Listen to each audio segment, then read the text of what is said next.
Who are some of the most baddest people in history? Div CLASS equals ND, RHREF equals HTTPS, N. Wikipedia. org/wiki/Cassius_Marcellus_Clay_ politician, Cassius Marcellus Clay, slasher, WPROV equals SFTI1/P. He was an abolitionist politician and certified badass from Kentucky who freed all of his slaves upon inheriting his father's plantation, letting them stay and paying them a fair wage. He was the OG progressive and did not/M take shit from anyone. It is no wonder Muhammad Ali was named after him. /P. What is written below is not even 10% of the absolute badassery this man accomplished in his life. If you want the full story, check out the dollop episode in the comments. /P. Clay had a reputation as a rebel and a fighter. Due to threats on his life, he had become accustomed to carrying 2 pistols and a knife for protection.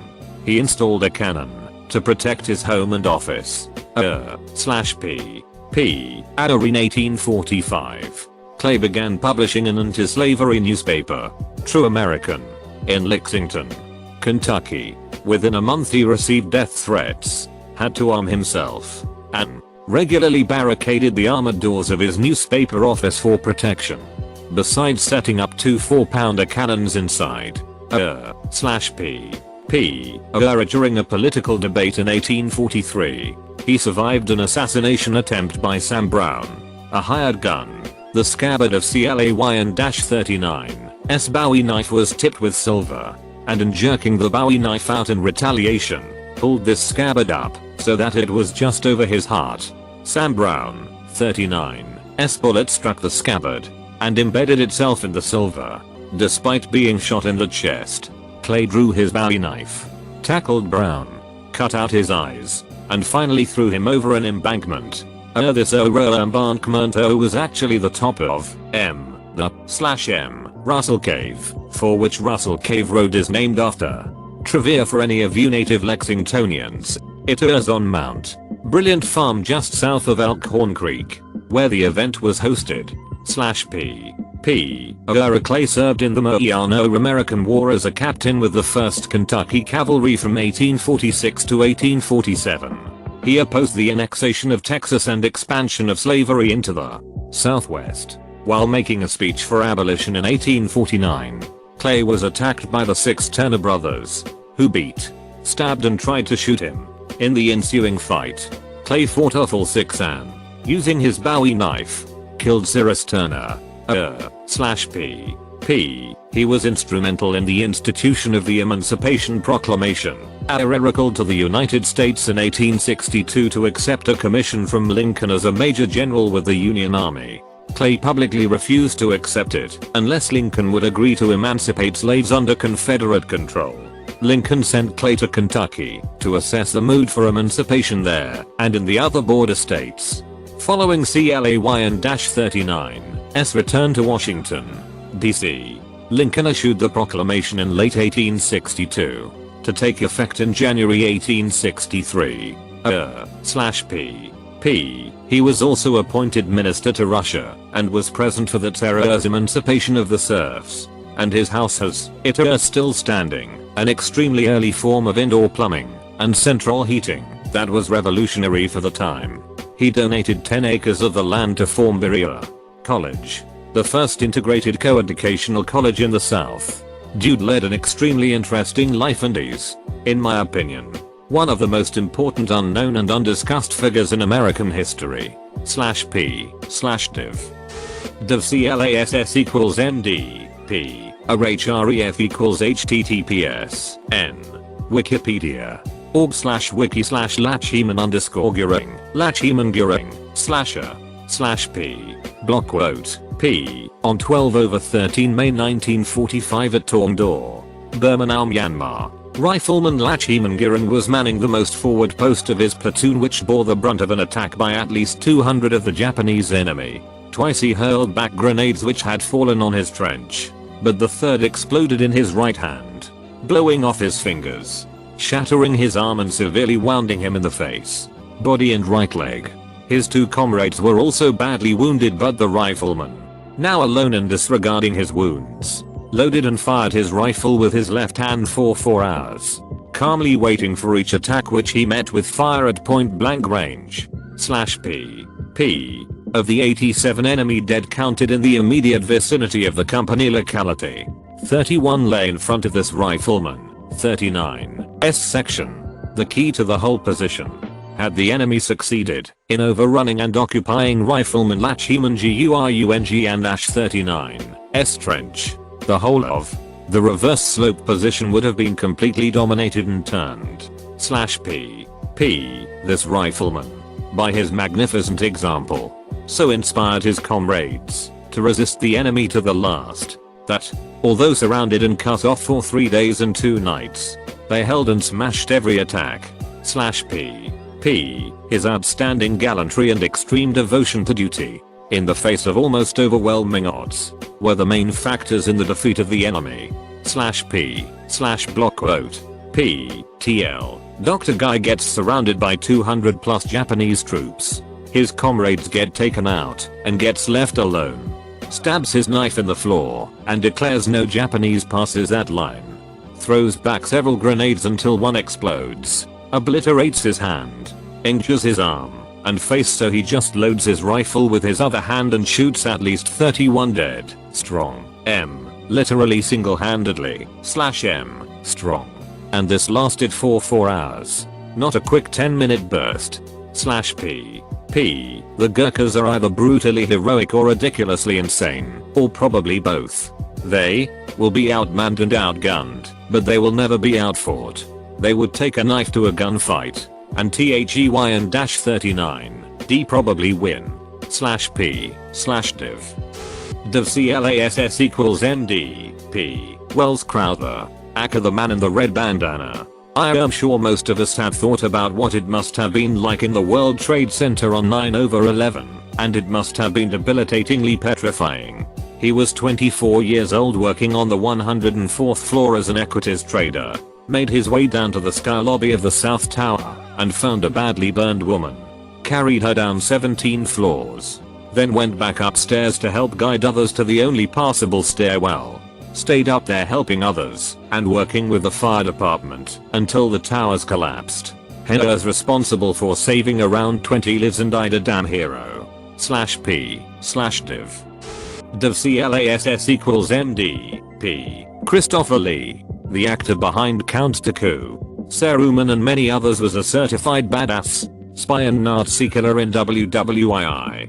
Had a couple heavy metal albums as well. P/div. Div CLASS equals MD. P. RHREF equals HTTPS. N. Wikipedia. org/wiki/alga_of_Kiev. Alga of Kiev, /P. P. This lady lost her husband, and when it was proposed she marry his murderer, she was like and -39, sure. Send a delegation over, so we can talk this out and -39, and they came. She had them dropped in a pit, and buried them alive. Then she had another party of men sent to talk about the marriage, and they came. She said, and -39, hey, it was a long journey. Why not come relax in this BATHHOUSE and -39, and they did. She set the bathhouse on fire when they were in it. Then Olga went and sent the Dravillians another message. And -39, hey, bring out the booze, I and -39, am coming to mourn my husband, 39's death in your city, 39. She came. She mourned. She got the Dravillians drunk, and she had them killed by her followers while they were drunk off their asses. P. Olga went and got her army, laid siege to the place where her husband was killed for a year, then told the man -39, I and -39 am willing to forgive and forget if you guys give me a bunch of BIRDS and -39, and the Dravillians did. They turned the birds into mini matches by attaching sofa to their legs, and then released them. Set the city on fire. Freaking savage. P/div. Div CLASS equals MD. P. RHREF equals HTTPS. N. Wikipedia. org/wiki/witold_Pilecki. Witold Pilecki, slasher. A man so badass that he voluntarily and secretly went into Auschwitz as a prisoner and spy to gather information. While there he regularly made reports on conditions and also organized resistance. As the war dragged on and conditions became worse, he then successfully broke out of Auschwitz so that he could personally convince his superiors of the truth, as they found his reports too ghastly to be real. /p. Edit. Thanks for the double gilding. Iron-39. I'm just happy I have done some small part in keep the memory of this man going strong. Never forget. Never again. /p/div. Div CLASS equals MD. Thomas Baker Medal of Honor citation. /p. Block quote. P. For conspicuous gallantry and intrepidity at the risk of his life above and beyond the call of duty at Saipan, the Mariana Islands. The 19th of June to the 7th of July 1944, when his entire company was held up by fire from automatic weapons and small arms fire from strongly fortified enemy positions that commanded the view of the company. Sergeant, then Private, Baker voluntarily took a bazooka and dashed alone to within 100 yards of the enemy. Through heavy rifle and machine gun fire that was directed at him by the enemy, he knocked out the strong point, enabling his company to assault the ridge.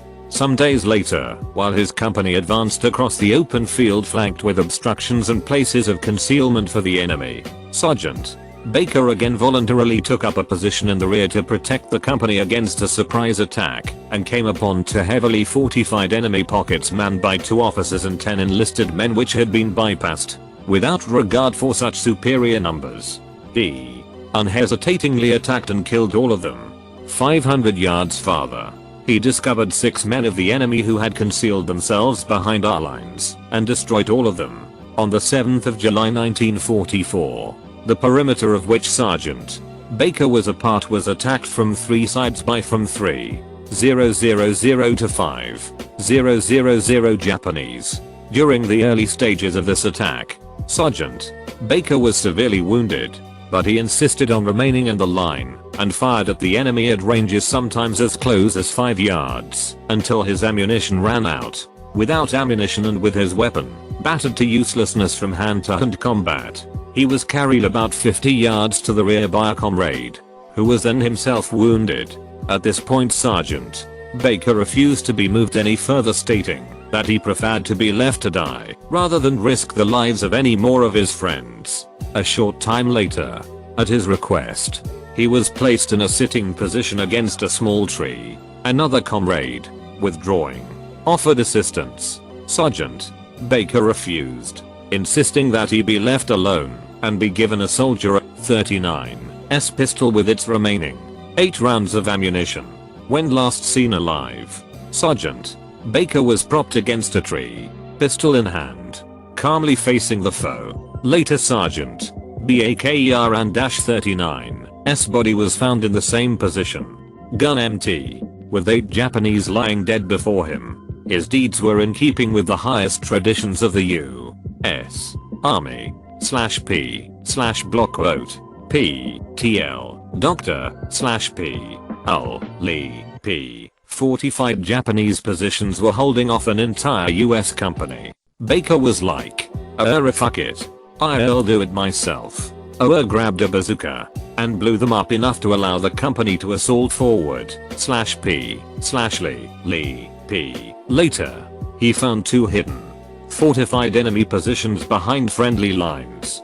He killed all 12 Japanese soldiers in them by himself. /p/Lee. P. Half a kilometer ahead, he found 6 more Japanese soldiers. He attacked and killed them all himself. /p/Lee. P. Later, the company was attacked by 3,005,000 Japanese soldiers on 3 sides. He was wounded, but kept fighting in close combat. When his ammo ran out, he used his rifle as a club, strong, until it was broken apart. Strong /p/Lee. P. When the company had to move, he was too injured to go on. He refused to let men carry him, arguing that it would put multiple lives in danger. They propped him against a tree and gave him a pistol with strong 8 rounds of ammo. Strong/P/Lee P. His body was later found in the same position with strong 8 dead Japanese soldiers strong in front of him. /P/Lee/Ul/Div.